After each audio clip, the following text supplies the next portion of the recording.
जय श्री कृष्ण। राधे राधे दोस्तों। तो आज के इस वीडियो में हम देखेंगे unit first diversity in the living world के चैप्टर 2 बायोलॉजिकल क्लासिफिकेशन के बारे में। तो चलिए शुरू करते हैं।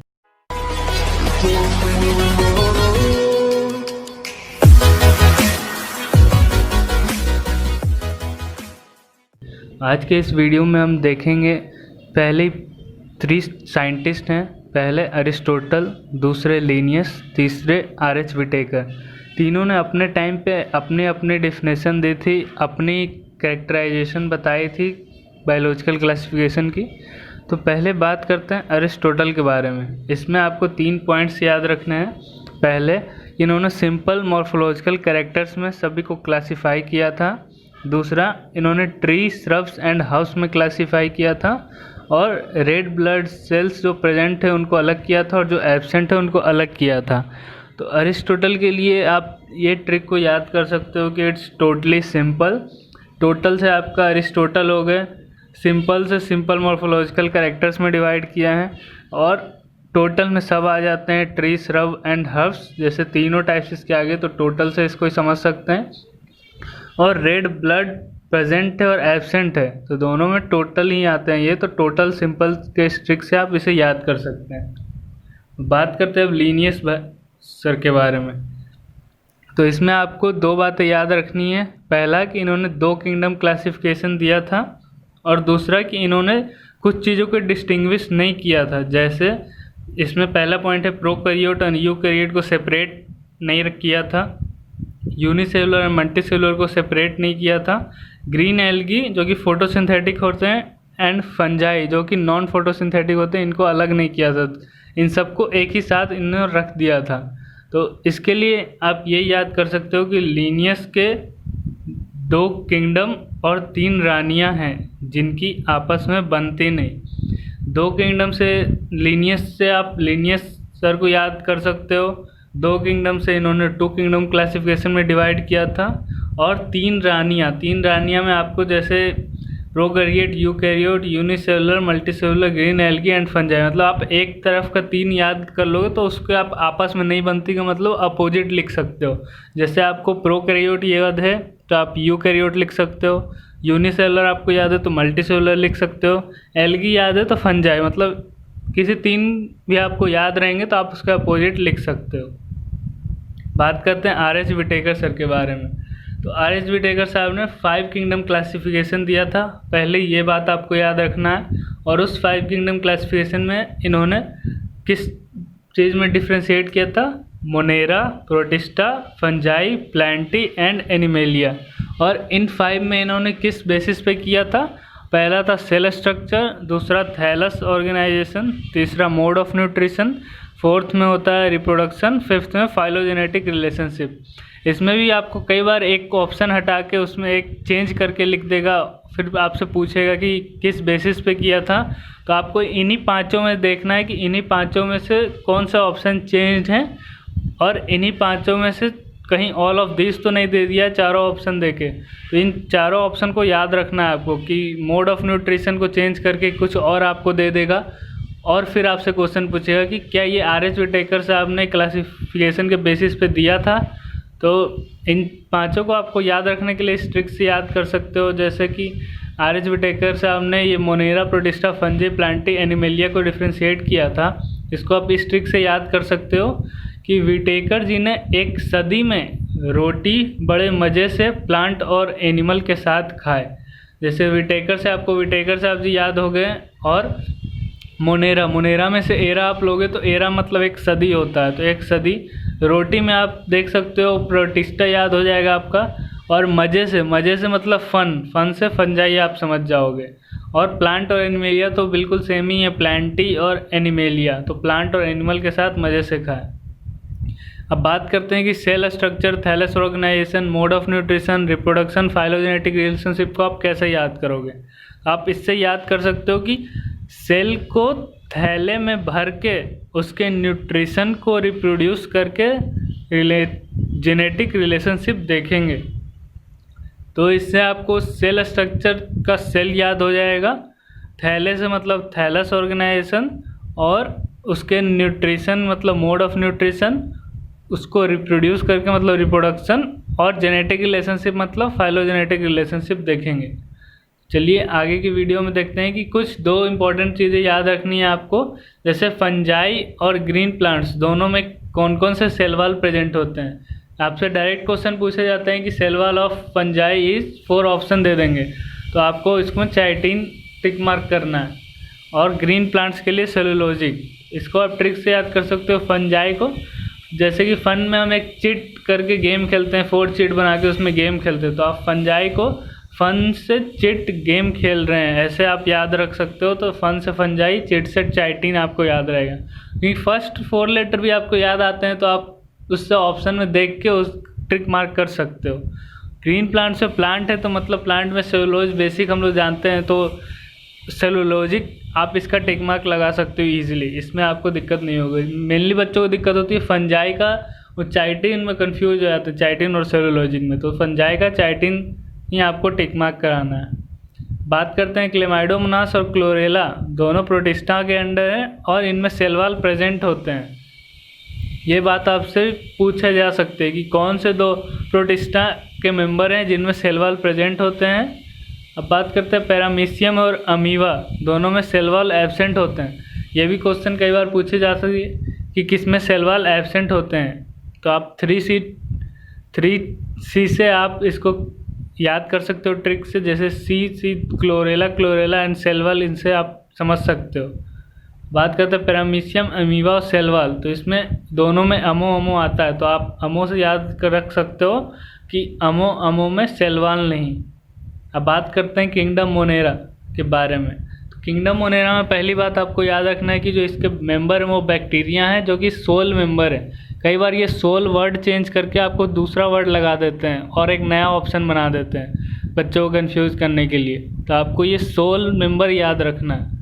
दूसरा कि ये किसी भी एक्सट्रीम हैबिटेट में सरवाइव कर सकते हैं, जैसे कितने भी हॉट स्प्रिंग मतलब हॉट टेम्परेचर मतलब 100 डिग्री सेल्सियस पे ऑप्शन चेंज करके बना सकते हैं, या डेजर्ट में जैसे सैंड और स्नो एंड डीप ओशंस, यानी कि माइनस में भी टेम्परेचर हो सकते हैं। तो ये आपको टेम्परेचर को भी वेरी करके आपको ऑप्शन बना सकते हैं कि 100 degree Celsius, 50 degree Celsius, 0 degree Celsius और नॉर्मल बॉडी टेम्परेचर, ये ऑप्शन चेंज कर भी ऑप्शन बनाए जा सकते हैं। तो इसको आप ध्यान रखिएगा कि ये हर एक्सट्रीम कंडीशन में पाए जाते हैं, मतलब -डिग्री सेल्सियस में और +100 डिग्री सेल्सियस में भी ये पाए जाते हैं, मतलब बॉइलिंग टेम्परेचर, फ्रीजिंग टेम्परेचर दोनों पे ये पाए जाते हैं।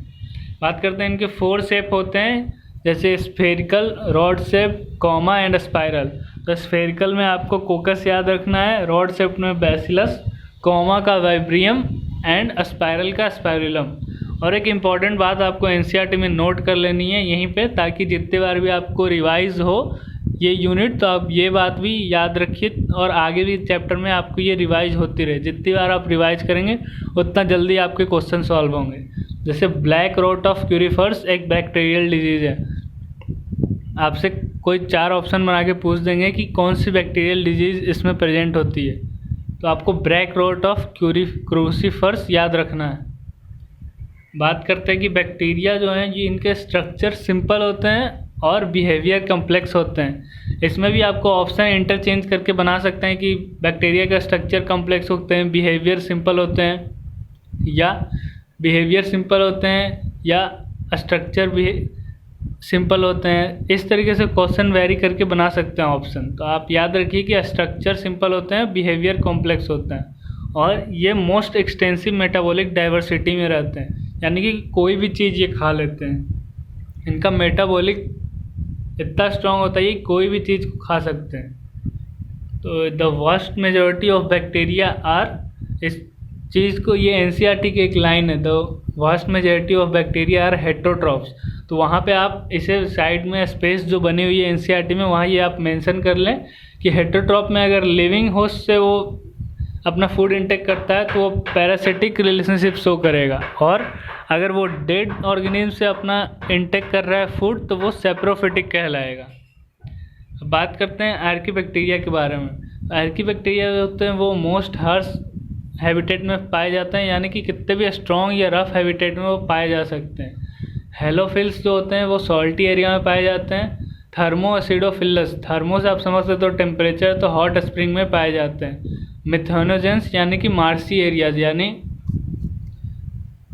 और आर्कीबैक्टीरिया एक बैक्टीरिया नहीं होता, ये आप याद रखिए कि आर्कीबैक्टीरिया एक बैक्टीरिया नहीं होता, उसमें सेल वॉल का डिफरेंस होता है। तो कई बार ये ऑप्शन में देखे जा सकते हैं कि वो आपको आर्कीबैक्टीरिया इस बैक्टीरिया सेम एज बैक्टीरिया करके एक ऑप्शन बना देते हैं, तो आपको उस पर टिक नहीं लगाना है। बात करते हैं मिथेनोजेंस। मिथेनोजेन कहाँ प्रेजेंट होते हैं? ये गट ऑफ रूमिनेंट एनिमल्स, जैसे जो घास फूस खाने वाले जो जानवर होते हैं उसमें पाए जाते हैं, जैसे काऊ और वेफेलो। उनमें ये क्या प्रोड्यूस करते हैं? ये मेथेन प्रेजेंट करते हैं, जैसे बायोगैस बनते हैं। बात करते हैं यू बैक्टीरिया के बारे में। तो यू बैक्टीरिया एक ट्रू बैक्टीरिया है और इसमें जो इसका सेल वॉल होता है वो बिल्कुल रिजिड होता है। बात करते हैं साइनोबैक्टीरिया को, एक और नेम से हम उसको जानते हैं, जो कि ब्लू ग्रीन एल्गी के नेम से जाना जाता है। कई बार साइनोबैक्टीरिया ना दे के ब्लू ग्रीन एल्गी ऑप्शन में दे देते हैं, ब्लू ग्रीन एल्गी बना के क्वेश्चन फॉर्म कर देते हैं, डिजाइन करते हैं, तो आपको साइनोबैक्टीरिया मान के ही उसको टिक मार्क लगाना है। और ब्लू ग्रीन एल्गी की बीजीए भी इसका शॉर्ट फॉर्म कई बार बन के आता है, तो आपको ऑप्शन बहुत ही संभाल के टिक मार्क करना है। और इसमें क्लोरोफिल ए प्रेजेंट होते हैं। बात करते हैं तीन चीज़, साइनोबैक्टीरिया आर, ये भी एनसीईआरटी की लाइन है, लेकिन बस उसमें लिखा गया है साइनोबैक्टीरिया इसके 3 टाइप होते हैं, यूनिसेलुलर, कोलोनियल एंड फिलामेंटस। तो आप साथ ही में एनसीईआरटी में इसे मेंशन कर लीजिए कि यूनिसेलुलर के जो टाइप है उसको स्पाइरुलिना बोलते हैं, कॉलोनियल है उसको एनाबीना बोलते हैं, फिलामेंटस है उससे ऑसिलेटोरिया बोलते हैं। ये आगे के चैप्टर्स में आपको मिल जाएगी, लेकिन अभी आप इसको साथ में यहाँ मेंशन कर लीजिए ताकि यहाँ भी आपका रिवाइज हो जाए और आगे के भी चैप्टर में ये रिवाइज होता चले। और ये क्या फॉर्म करते हैं? ये फॉर्म करते हैं blooms in polluted water bodies. कई बार आप पॉल्यूटेड वाटर बॉडीज़ में देखेंगे ऊपर एक ग्रीन कलर का लेयर आ जाता है, तो ये साइनोबैक्टीरिया ही होते हैं। बात करते हैं हेट्रोसिस्ट, जो कि एक नाइट्रोजन फिक्सेशन करता है और ये नॉस्टॉक एंड एनाबीना में प्रेजेंट होता है। और उसके जो म्यूसिलेजिनस सीथ होते हैं वो क्या करते हैं? प्रोटेक्शन फ्रॉम वाटर करते हैं, ताकि वाटर अंदर ना जा सके और उसको कोई इन्फेक्शन ना कॉज हो सके। तो ये भी आप एनसीईआरटी के साथ में मेंशन करते चलिए। करते हैं केमोसिंथेटिक ऑटोट्रोप्स के बारे में। तो इस चीज़ को मैं चार्ट को बोलूँगा कि आप एनसीईआरटी में इसे बना लीजिए और इसे जितनी बार हो सके रिवाइज कीजिए, क्योंकि इस पे डायरेक्ट कई बार क्वेश्चन बनते हैं कि NH3 से NO2 माइनस यानी कि अमोनिया से नाइट्राइट बनने में कौन से एनिमल हेल्प करते हैं। तो इसमें आपको नाइट्रोसोमोनास, नाइट्रोसोकोकस बैक्टीरिया के बारे में आपको टिक लगाना है। और नाइट्राइट से नाइट्रेट बनाने में नाइट्रोबैक्टर हेल्प करते हैं। और नाइट्रेट से डीनाइट्रोजन में डीनाइट्रिफिकेशन एक प्रोसेस होते हैं, वो सूडोमोनास और थायोबैसिलस के द्वारा किया जाता है। और N2 से NH3 से बनने के लिए निफ जीन यानी कि नाइट्रोजिनेज हेल्प करता है बनने में। तो इस चार्ट, ये बहुत ही इंपॉर्टेंट चार्ट है और आगे के चैप्टर्स में इस चार्ट से बहुत सारे क्वेश्चन बनते हैं। तो इस चार्ट को आप यहाँ भी मेंशन कर लीजिए, क्योंकि यहाँ भी आप बैक्टीरिया पढ़ रहे हैं तो ये बैक्टीरिया से ही रिलेटेड है, आप यहाँ भी इसे मेंशन कर लीजिए। बात करते हैं कि ये हेल्पफुल किस चीज़ में होते हैं। ये हेल्पफुल करते हैं रिसाइकलिंग में कुछ important nutrients like nitrogen, phosphorus, iron and sulphur. अब बात करते हैं हम हेटरोट्रॉफिक बैक्टीरिया के बारे में। हेटरोट्रॉफिक हैं, ये मोस्ट एबंडेंट होते हैं और मेनली इसमें डिकम्पोजर होते हैं। तो ये दोनों क्वेश्चन ही बनते हैं कि कौन से बैक्टीरिया होते हैं वो मोस्ट एबंडेंट है, तो इसमें आपको हेटरोट्रॉफिक बैक्टीरिया पर टिक मार्क करना है। और किस में मोस्टली डिकम्पोजर्स हैं, इसमें भी आपको हेटरोट्रॉफिक याद रखना है। बात करते हैं ये चेंज करते हैं मिल्क को कर्ड में, तो इसमें आपको ये नहीं दिया गया है लैक्टो एसिडोफिलस बैसिलस बैक्टीरिया के बारे में, तो LB आप वहाँ मेंशन कर लीजिए साथ में एनसीईआरटी में। बात करते हैं प्रोडक्शन ऑफ एंटीबायोटिक्स में भी हेल्प करते हैं, यानी कि penicillin and ampicillin are most effective for gram positive due to absence of lipopolysaccharide layer. ये भी आप एनसीईआरटी में मेंशन कर लीजिए एक्स्ट्रा कुछ पॉइंट्स हैं, ताकि एनसीईआरटी के बाहर से भी अगर कुछ क्वेश्चन बनते हैं तो आपके इसी में से बनेंगे और ये सब आगे के चैप्टर्स में भी आपको ये पॉइंट्स ज़रूर कवर हो जाएंगे। आप यहाँ भी एक बार मेंशन कर लीजिए, क्योंकि एनसीईआरटी फुल्ली को रिलेट करके पढ़ना है आपको। जितनी बार आप रिवाइज करोगे उतना हेल्पफुल होगा आपके लिए। बात करते हैं ग्राम पॉजिटिव को डिफ्रेंशिएट आप ऐसे कर सकते हो कि ग्राम पॉजिटिव थोड़ा मोटे होते हैं, ग्राम नेगेटिव थोड़े पतले होते हैं। ये मोटे इसलिए होते हैं क्योंकि इनमें पेप्टिडोग्लाइकन लेयर प्रेजेंट होते हैं। बात करते हैं फिक्सिंग नाइट्रोजन इन लेग्यूम, ये किसके द्वारा किया जाता है? राइजोबियम के द्वारा। ये भी आप मेंशन कर लीजिए एनसीईआरटी में, जो कि राइजोबियम एक फ्री लिविंग नहीं है, ये सिम्बायोटिक रिलेशनशिप शो करता है, यानी कि साथ साथ रहना साथ साथ मरना। आप इसे याद रख सकते हो, सिम्बायोटिक रिलेशनशिप किसे कहते हैं। बात करते हैं एनऑक्सीजेनिक एयर यू बैक्टीरिया में पाया जाता है, but oxygenic area blue green algae यानी साइनोबैक्टीरिया में प्रेजेंट होते हैं। और इस पे भी कई बार आपसे डायरेक्ट क्वेश्चन पूछे गए हैं कि फर्स्ट फोटोट्रॉफिक कंप्लीटली किस में प्रेजेंट है, तो आपको बीजीए पे टिक मार्क करना है। फर्स्ट क्लोरोफिल किस में प्रेजेंट था, तो बीजीए में आपको टिक मार्क करना है। और फर्स्ट फोटोसिंथेसिस किसने परफॉर्म किया था, तो आपको ब्लू ग्रीन एल्गी या साइनोबैक्टीरिया पे टिक करना है। बात करते हैं बैक्टीरियल डिजीजेज के बारे में। तो कुछ बैक्टीरियल डिजीजेज हैं जैसे कि chlorella, typhoid, tetanus and citrus canker. तो इसमें भी आपको एक ऑप्शन रिमूव करके कोई दूसरा वायरस डिजीज़ के एक ऑप्शन डाल देगा, फिर आपसे पूछेगा कि कौन है बैक्टीरियल डिजीज़ इसमें से, तो आपको या पूछेगा कौन से नहीं है इसमें से बैक्टीरियल डिजीज़। तो जो एक्स्ट्रा पॉइंट ऐड किए गए हैं उसको आपको टिक मार्क करना है। बात करते हैं बैक्टीरिया, ये 3 टाइप से रिप्रोड्यूस करता है। पहला, आपसे क्वेश्चन को ध्यान से पढ़िएगा कि क्या पूछा है कि मेनली किससे करता है बैक्टीरिया रिप्रोड्यूस, तो आपको फिजन टिक मार्क करना है। अब पूछेगा कि बैक्टीरिया अनफेवरेबल कंडीशन में कैसे रिप्रोड्यूस करता है, तो आपको स्पोर्स पे टिक मार्क करना है। अगर पूछेगा कि सॉर्ट ऑफ सेक्सुअल रिप्रोडक्शन से रिप्रोड्यूस कैसे करता है, तो आपको कंजुगेशन पे टिक मार्क करना है। तो ये 3 टाइप से रिप्रोड्यूस करते हैं बैक्टीरिया। बात करते हैं माइकोप्लाज्मा, ये बहुत ही इंपॉर्टेंट, इस पर डायरेक्ट बहुत बार क्वेश्चन पूछे गए हैं। इसमें 5 स्टार इसलिए मैंने इसे दिया क्योंकि इसमें 5 इंपॉर्टेंट सी पॉइंट्स सारे हर से डायरेक्ट क्वेश्चन बनते हैं। जैसे पहला कि इसे जोकर ऑफ प्लांट किंगडम बोला जाता है। दूसरा कि ये रेजिस्टेंट होते हैं एंटीबायोटिक से, यानी पेनिसिलिन भी इस पर कोई अपना इफेक्ट नहीं दिखा पाता है। क्यों? क्योंकि ये इसमें सेल वॉल एब्सेंट होता है। क्योंकि सेल वॉल नहीं है तो किसी भी डिज़ाइन किसी भी शेप में ये चेंज हो सकता है, और सेल वॉल नहीं है तो ये रेजिस्टेंट है एंटीबायोटिक से। बात करते हैं ये स्मॉलेस्ट लिविंग सेल अभी तक का नोन जो है उसमें ये स्मॉलेस्ट लिविंग सेल है, और ये सर्वाइव करता है विदाउट ऑक्सीजन का भी ये सर्वाइव कर सकता है, इसलिए एनारोबिक रिस्पिरेशन भी ये शो करता है। बात करते हैं कि ये माइकोप्लाज्मल डिजीजेस भी कॉज करता है, जैसे माइकोप्लाज्मा होमिनिस ये कॉज करता है मेल स्टेरिलिटी, और माइकोप्लाज्मा न्यूमोनिया ये न्यूमोनिया कॉज कर सकते हैं। तो आज के इस वीडियो में इतना ही।